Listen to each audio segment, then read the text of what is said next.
ഹിന്ദിയാണ് പഠിപ്പിക്കുന്നത്. വരൂ നമുക്ക് കുറച്ചു നേരം ഹിന്ദി പഠിക്കാം അല്ലെ. മിസ്സിന്റെ പേര് മറന്നുകൊണ്ട സ്നേഹ എന്നാണ്, മക്കൾക്ക് എന്നെ എന്തും വിളിക്കാം, SN എന്നും വിളിക്കാം കേട്ടോ. അപ്പം നമ്മുടെ നാളെയാണ് 10ാം ക്ലാസ്സിലെ ഹിന്ദി എക്സാം വരുന്നത്.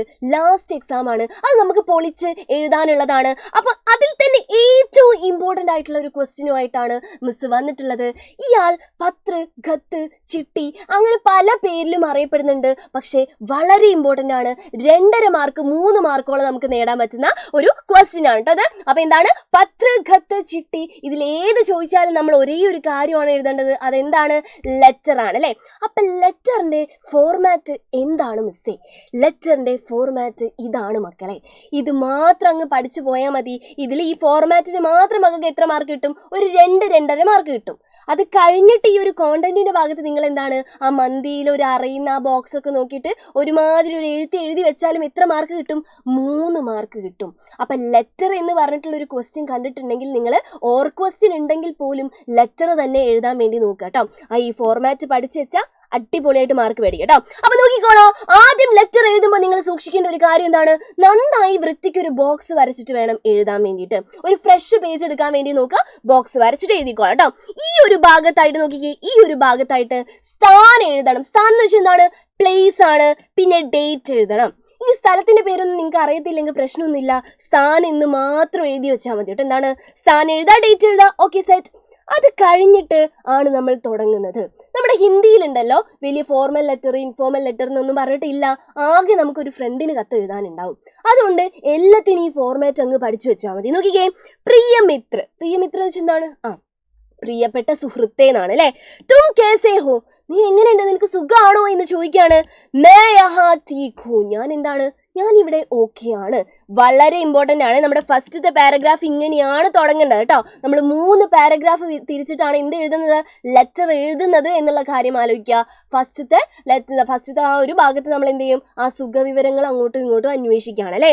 മേ യഹ് പത്ര, ഞാൻ ഈ ഒരു കത്ത്, ഏക് വിശേഷ് ബാത്ത്, ഒരു സ്പെഷ്യൽ ആയിട്ടുള്ള, വിശേഷം എന്ന് വെച്ചാൽ എന്താണ്? ആ ഒരു വിശേഷപ്പെട്ടിട്ടുള്ള ഒരു ബാത്ത്, കാര്യം, ബത്താനെ കേ ലിയേ ലിഖ് രഹാ ഹൂം, ഒരു സ്പെഷ്യൽ ആയിട്ടുള്ള ഒരു കാര്യം പറയാൻ വേണ്ടിയിട്ടാണ് ഞാൻ ഈ കത്ത് എഴുതുന്നത്. ആ കാര്യം വലിയ സ്പെഷ്യൽ അല്ലെങ്കിൽ നമ്മൾ കത്തിൽ എന്ത് എഴുതണം? ഇങ്ങനെ എഴുതിയിട്ട് വേണം തുടങ്ങാൻ വേണ്ടിയിട്ട്.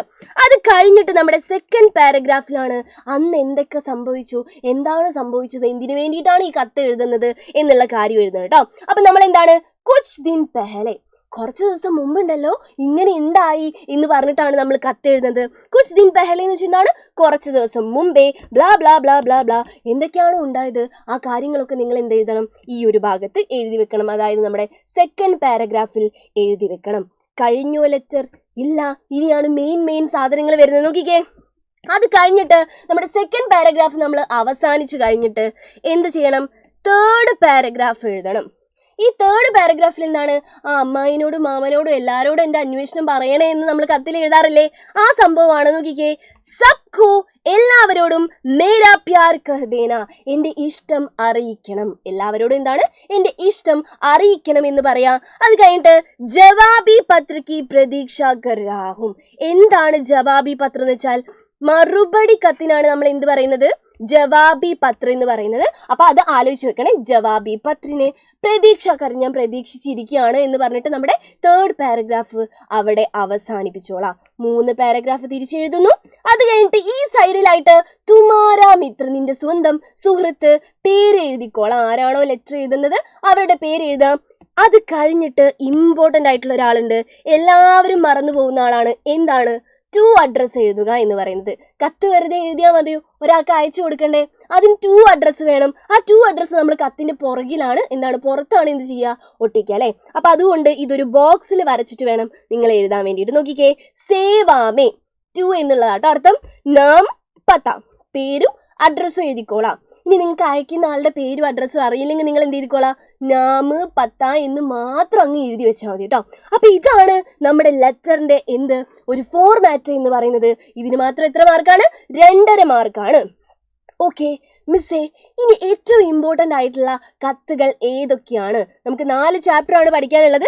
ആ 4 ചാപ്റ്ററിൽ നിന്നും നമുക്ക് 4 കത്തുകളാണ് ഏറ്റവും ഇമ്പോർട്ടൻ്റ് ആയിട്ട് വരാൻ ചാൻസ് ഉള്ളത്. ഏതൊക്കെയാണ്? ബേലാക്ക പത്രം, നമ്മുടെ ബേല ഫ്രണ്ടിനൊരു കത്തയക്കാണ്. എന്ത്? സുരേന്ദർ മാഡ്സ ബേല കെ ബാലോമേ പഞ്ചാബ് ഫസായ. നമ്മുടെ സുരേന്ദർ മാസ്റ്റർ ഉണ്ടല്ലോ, ബേലേന്റെ മുടി പിടിച്ചു വലിച്ചല്ലേ, ആ ഒരു ദിവസം അവൾക്ക് സങ്കടം സഹിക്കാൻ വയ്യ. അവൾ എന്ത് ചെയ്യാണ്? മിത്രനോട് ഈ കഥയൊക്കെ പറഞ്ഞുകൊണ്ട് ഒരു ലെറ്റർ അയക്കാണ്. അത് വരാൻ വേണ്ടിയിട്ട് ചാൻസ് കൂടുതലാണ്. ഓക്കെ, അടുത്ത എന്താണ്? സാഹിൽ കാ പത്ര അല്ലേ, നമ്മുടെ സാഹിലിന്റെ ലെറ്റർ ആണ്. സാഹിൽ അജ്മീർ ഹോസ്റ്റൽ ജാക്കർ പത്ര ലിഖ്താ ഹേ. നമ്മുടെ ബേലയും സാഹിലും അവസാനം എന്തായി? പിരിഞ്ഞല്ലേ. പിരിഞ്ഞിട്ട് അവൻ അജ്മീറിലെത്തിയിട്ട് ബേലയ്ക്ക് ഹായ് ബേലെ എന്ന് പറഞ്ഞിട്ട് ഒരു കത്തയക്കാണ്. ആ കത്ത് എന്തായിരിക്കും എന്ന് നിങ്ങൾ എഴുതണം. ഓക്കെ, അടുത്തത് എന്താണ്? നമ്മുടെ ഹതാശാസേക്ക് വ്യക്തി ബാഡ് ഗയാത്ത എന്ന് പറയുന്ന ആ പാഠത്തിൽ നിന്നുമാണ്. വിനോദ് കുമാർ ശുക്ലിനെ, നമ്മുടെ കവിത എഴുതിയിട്ടുള്ള വിനോദ് കുമാർ ശുക്ല നരേഷ് സക്സേനക്കോ ഏക്ക് പത്ര ലിഖ്താ ഹേ. കവിത എഴുതിയിട്ടുള്ള ആളെന്താണ്? ടിപ്പണി എഴുതിയിട്ടുള്ള ആളെ നരേഷ് സക്സേന നീ ചെയ്തത് അടിപൊളിയാണ്, ധന്യവാദ്, താങ്ക് യു എന്നൊക്കെ പറഞ്ഞിട്ട് എന്ത് ചെയ്യാണ്? ഒരു ലെറ്റർ അയക്കാണ്. ആ ലെറ്റർ എങ്ങനെയായിരിക്കും എന്നുള്ളത് നിങ്ങൾ എഴുതണം. ഇനി അവസാനം ചോട്ടു അല്ലേ, നമ്മുടെ ചോട്ടു കലാം ഉണ്ടല്ലോ, ഓർമ്മയുണ്ടല്ലോ അല്ലെ. ചോട്ടു രാഷ്ട്രപതി കലാം കോ പത്ര ലിഖ. നമ്മുടെ രാഷ്ട്രപതി കലാമിന് കൊടുക്കാൻ വേണ്ടിയിട്ട് അവൻ ഒരു കത്ത് എഴുതാണ്. ആ കത്ത് ഏതായിരിക്കും എന്നുള്ളത് നിങ്ങൾ എഴുതണം. ഓക്കെ, ഇത്രയുമാണ് ഇമ്പോർട്ടൻ്റ് ആയിട്ടുള്ള ലെറ്ററുകൾ എന്ന് പറയുന്നത്. ഇതൊക്കെ ഇന്നത്തെ മെഗാ മാരത്തോണിൽ നമ്മൾ അടിപൊളിയായിട്ട് ചർച്ച ചെയ്യുന്നതാണ്. അപ്പോൾ എല്ലാവരും മെഗാ മാരത്തോണിന് എത്തിക്കോളാം കേട്ടോ. ഓക്കെ, അപ്പം എക്സാം ഒക്കെ നന്നായിട്ട് എഴുതാം. ബൈ.